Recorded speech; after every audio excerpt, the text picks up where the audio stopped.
اعوذ باللہ من الشیطان الرجیم بسم اللہ الرحمن الرحیم وَلَقَدِ اسْتُهْزِئَ بِرُسُلٍ مِّن قَبْلِكَ فَأَمْلَيْتُ لِلَّذِينَ كَفَرُوا ثُمَّ أَخَذْتُهُمْ فَكَيْفَ كَانَ عِقَابِ۔ اور اے حبیب، بے شک آپ سے پہلے رسولوں کا بھی مذاق اڑایا گیا تو میں نے کافروں کو کچھ دنوں ڈھیل دی، پھر انہیں عذاب میں گرفتار کیا تو میرا عذاب کیسا تھا۔ أَفَمَنْ هُوَ قَائِمٌ عَلَى كُلِّ نَفْسٍ بِمَا كَسَبَتْ وَجَعَلُوا لِلَّهِ شُرَكَاءَ قُلْ سَمُّوهُمْ أَمْ تُنَبِّئُونَهُ بِمَا لَا يَعْلَمُ فِي الْأَرْضِ أَمْ بِظَاهِرٍ مِّنَ الْقَوْلِ بَلْ زُيِّنَ لِلَّذِينَ كَفَرُوا مَكْرُهُمْ وَصُدُّوا عَنِ السَّبِيلِ وَمَن يُضْلِلِ اللَّهُ فَمَا لَهُ مِنْ هَادٍ۔ تو کیا وہ اللہ جو ہر شخص کے اعمال سے آگاہ و باخبر ہے، اس جیسا کوئی ہو سکتا ہے؟ ہرگز نہیں۔ اور کافروں نے اللہ کے بہت سے شریک بنا دیے ہیں۔ آپ فرمائیے ذرا ان کے نام تو بتاؤ، وہ ہیں کون؟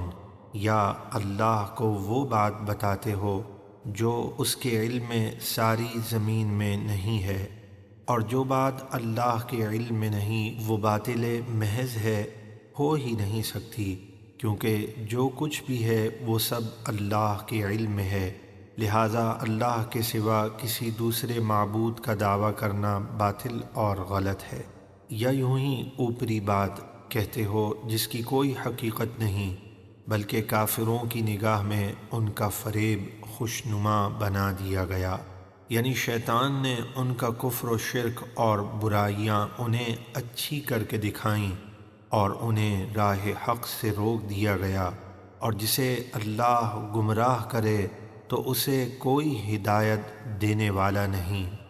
لهم عذاب في الحياة الدنيا ولعذاب الآخرة أشق وما لهم من الله من واق۔ ان کے لیے دنیا کی زندگی میں عذاب ہے، اور بے شک آخرت کا عذاب سب سے سخت ہے، اور انہیں اللہ سے بچانے والا کوئی نہیں۔ مثل الجنة التي وعد المتقون تجري من تحتها الأنهار أكلها دائم وظلها تلك عقبى الذين اتقوا وعقبى الكافرين النار۔ اللہ سے ڈرنے والوں کے لیے جس جنت کا وعدہ ہے اس کا حال یہ ہے کہ اس کے نیچے نہریں بہتی ہیں، اس کے پھل ہمیشہ رہنے والے ہیں، اور اس کا سایہ بھی ہمیشہ رہے گا۔ ڈرنے والوں کا تو یہ انجام ہے، اور کافروں کا انجام آگ ہے۔ والذين آتيناهم الكتاب يفرحون بما أنزل إليك ومن الأحزاب من ينكر بعضه قل إنما أمرت أن أعبد الله ولا أشرك به إليه أدعو وإليه مآب۔ اور اے حبیب، جن لوگوں کو ہم نے کتاب دی یعنی توریت و انجیل، اور وہ اسلام سے مشرف ہوئے جیسے عبداللہ بن سلام وغیرہ، وہ اس قرآن پر خوش ہوتے ہیں جو آپ کی طرف اترا، اور ان یہود و نصارہ مشرکین کے گروہوں میں سے بعض وہ ہیں جو قرآن کے کچھ حصے کا انکار کرتے ہیں۔ آپ فرما دیجئے مجھے تو یہی حکم ہے کہ میں اللہ کی بندگی کروں اور کسی کو اس کا شریک نہ ٹھہراؤں، میں اسی کی طرف بلاتا ہوں اور مجھے اسی کی طرف لوٹنا ہے۔ وَكَذَلِكَ أَنزَلْنَاهُ حُكْمًا عَرَبِيًّا وَلَئِنِ اتَّبَعْتَ أَهْوَاءَهُمْ بَعْدَمَا جَاءَكَ مِنَ الْعِلْمِ مَا لَكَ مِنَ اللَّهِ مِنْ وَلِيٍّ وَلَا وَاقٍ۔